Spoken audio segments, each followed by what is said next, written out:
Oi gente, Júlio Marinho falando, bem-vindos ao canal, tudo bem com vocês, queridos? Bom, antes de mais nada, aquele pedido que eu sempre faço aqui, né, para você já deixar um like, se inscrever no canal, compartilhar os vídeos, comentar, chamar os coleguinhas, né? Bom, o movimento homossexual brasileiro, o MHB, teve seu início na década de 70 em pleno regime militar. E nessa época, a homossexualidade era vista como uma doença pela sociedade. E, na prática, criminalizada pelo Estado, já que gays eram detidos pelos mais variados motivos, embora ficasse implícito, né, que era pelo simples fato de serem gays. O que tornava a vida dos homossexuais extremamente difícil e perigosa naquela época. Mas, apesar desse contexto, um grupo de homossexuais decidiu se organizar e lutar pelos seus direitos e pela aceitação da diversidade sexual na sociedade brasileira.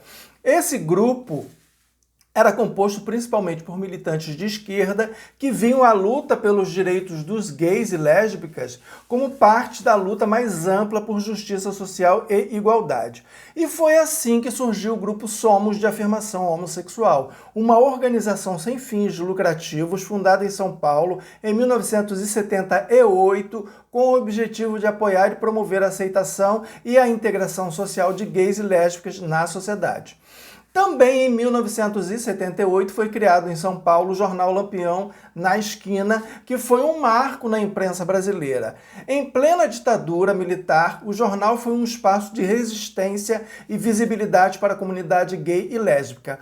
O Lampião circulou durante os anos de 1978 a 1981, era um jornal independente financiado pelos próprios ativistas que o produziam. Suas páginas eram preenchidas por reportagens, artigos, poesias e ensaios que abordavam temas relacionados ao mundo gay, como a luta pelos direitos civis, a discriminação, saúde e cultura.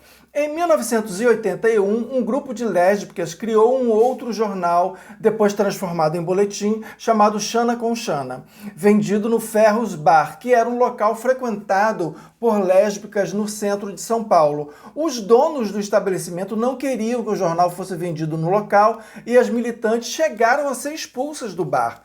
Porém, no dia 19 de agosto de 1983, participantes do GALF, Grupo de Ação Lésbico Feminista, fundado também em 81, com o apoio de outras feministas e de gays, driblaram o porteiro do Ferros Bar, fizeram um ato político e conseguiram reverter a proibição.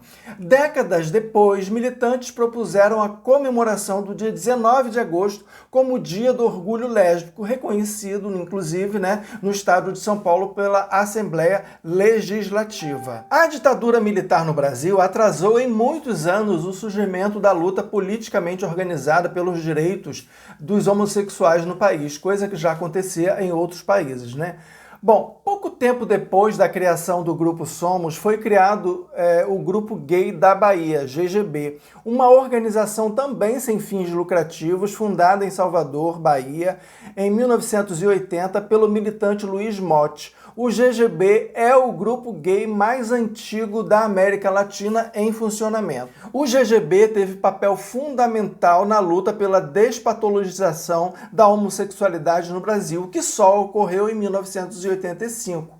O grupo foi responsável pela retirada da homossexualidade do Código de Doenças do antigo INPS, Instituto Nacional de Previdência Social. O GGB também foi responsável pela criação do Dia Nacional de Combate à Homofobia, celebrado em 17 de maio, em homenagem à data em que a Organização Mundial da Saúde retirou a homossexualidade da lista de doenças mentais, isso em 1990.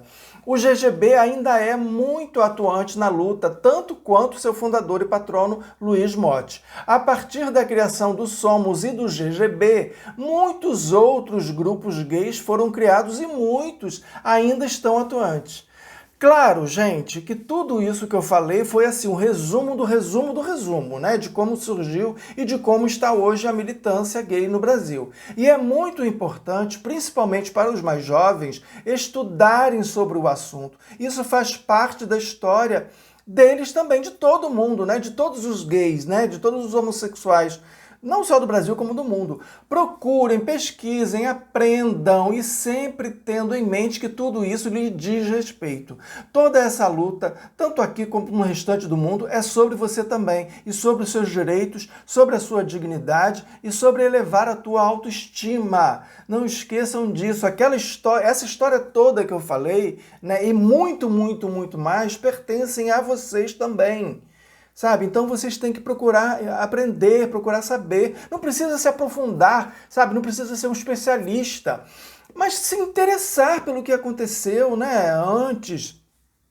E até pelo que está acontecendo agora também. Então, assim, é muito gostoso, é muito prazeroso, né, ler sobre essas coisas, porque dá, assim, um sentido de pertencimento, porque a gente sabe que tudo aquilo que aqueles militantes fizeram e fazem até hoje é pra gente também, né, nos atinge diretamente, né, porque são direitos que a gente vai conquistando, toda a visibilidade, toda a representatividade que a gente tem, né, então tudo isso é muito importante. Tá bom, queridos? Bom, era isso, um beijo e até o próximo vídeo.